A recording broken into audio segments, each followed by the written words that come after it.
오늘 우리에게 주시는 하나님의 말씀은 요한복음 6장 16절부터 29절까지입니다.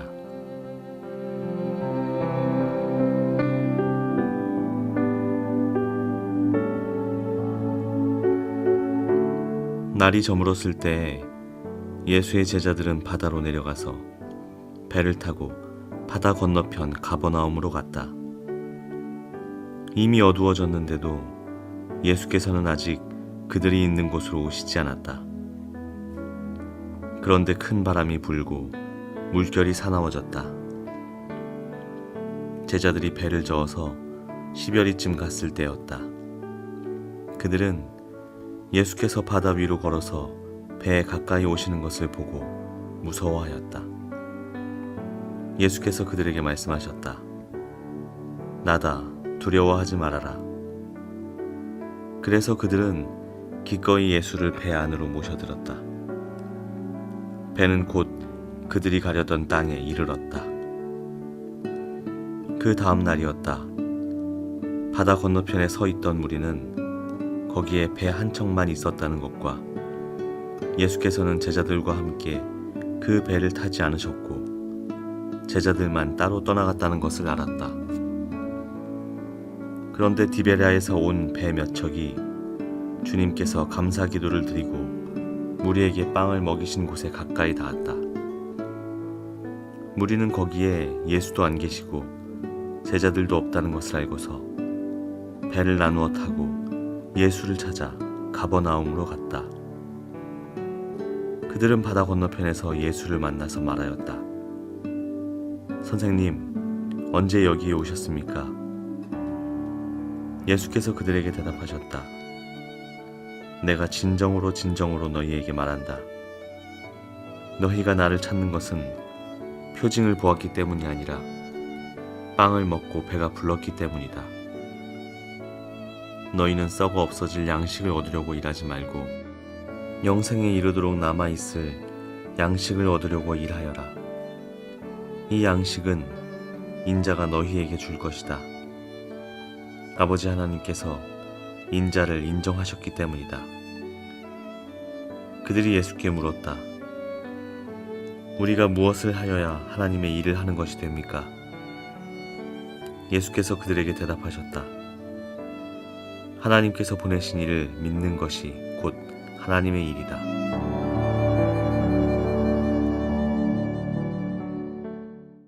오병이어의 기적 이후 예수님께서는 사람들이 억지로 자기를 모셔다가 왕으로 삼으려 한다는 것을 아시고 혼자서 산으로 물러가십니다.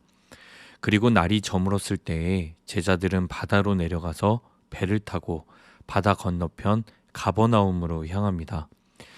이때까지도 예수님은 제자들이 있는 곳으로 오시지 않았습니다.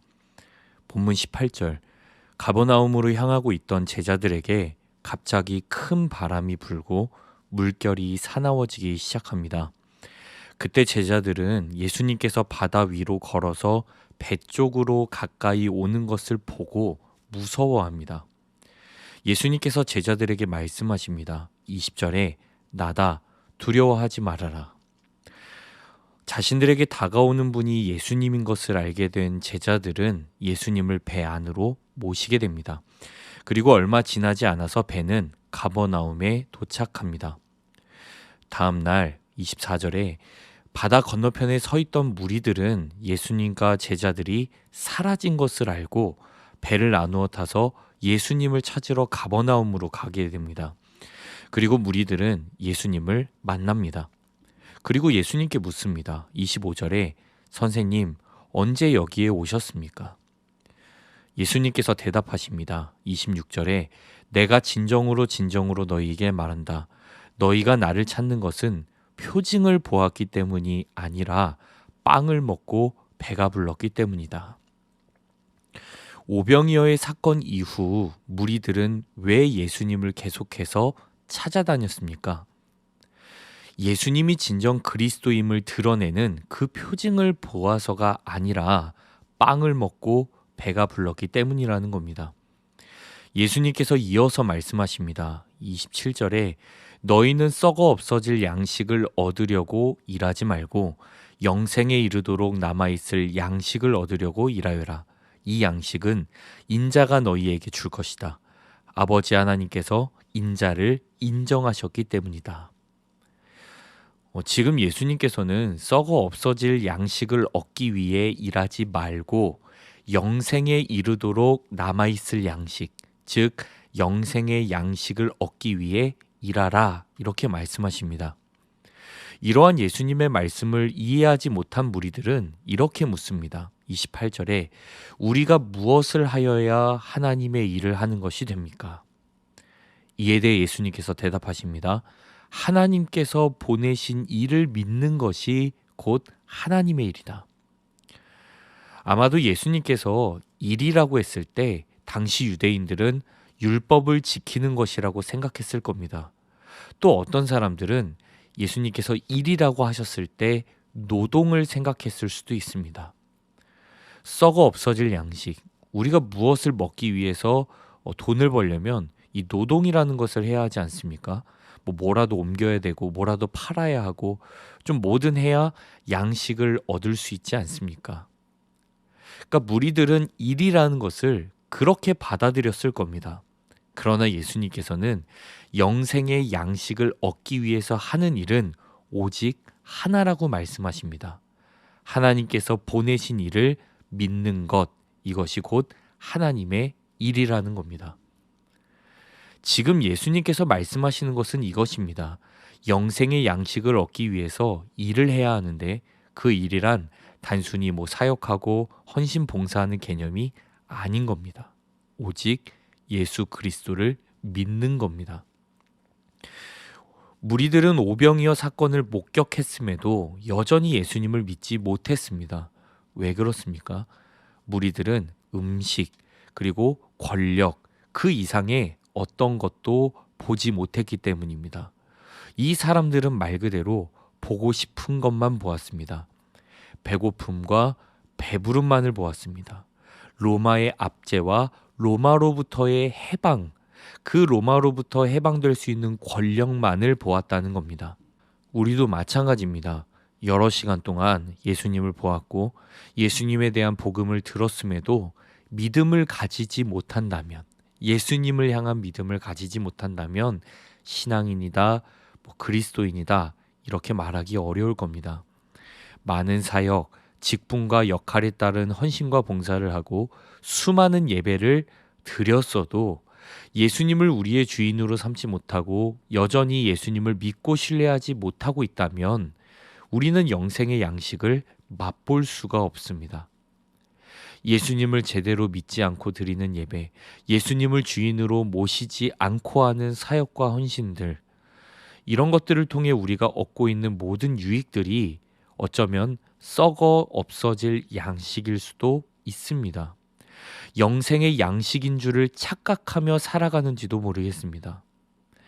예수님께서는 당장 배부르게는 할 수 있겠지만, 당장 만족은 줄 수 있겠지만 썩어 없어질 양식이 아니라 영생에 이르도록 남아있을 그 양식을 위하여 일하라고 말씀하십니다. 그 일, 하나님께서 보내신 예수 그리스도를 믿는 것입니다. 다시 한번 우리가 주님을 찾는 목적이 무엇인지 살펴보면 좋겠습니다. 혹시 예수님을 찾는 이유와 목적이 우리의 필요만을 채우기 위한 지극히 현실적이고 세속적인 의도는 아닌지 돌아볼 필요가 있습니다.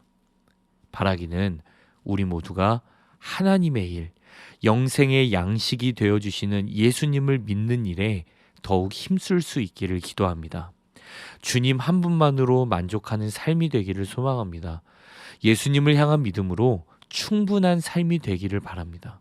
그래서 우리가 어디에 있든지 주님을 기대하며 신뢰하는 그 마음이 더욱 깊어져 갈 수 있기를 주님의 이름으로 축복합니다. 기도하겠습니다. 주님께서는 썩어 없어질 양식을 위해 일하지 말고 영생의 양식을 위해 일하라고 하셨습니다.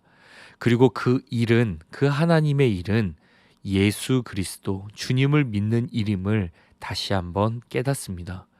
주님, 우리의 예배와 우리의 사역과 우리의 일상에 주님만이 주인이 되어 주시고 주님만을 믿고 신뢰하는 우리 모두가 되게 해 주십시오. 우리는 매번 흔들립니다. 세상의 유혹과 또한 우리의 마음 가운데 불일 듯 일어나는 감정들로 인하여서 때때로 주님께 집중하기보다는 우리의 필요에만 집중하는 경우가 너무나도 많이 있습니다. 주님, 찾아오셔서 우리의 마음과 생각을 지켜주시고 더 나아가 영생의 양식이신 예수님 한 분만으로 만족하는 그런 우리의 인생들이 될 수 있도록 주님 은혜를 베풀어 주십시오.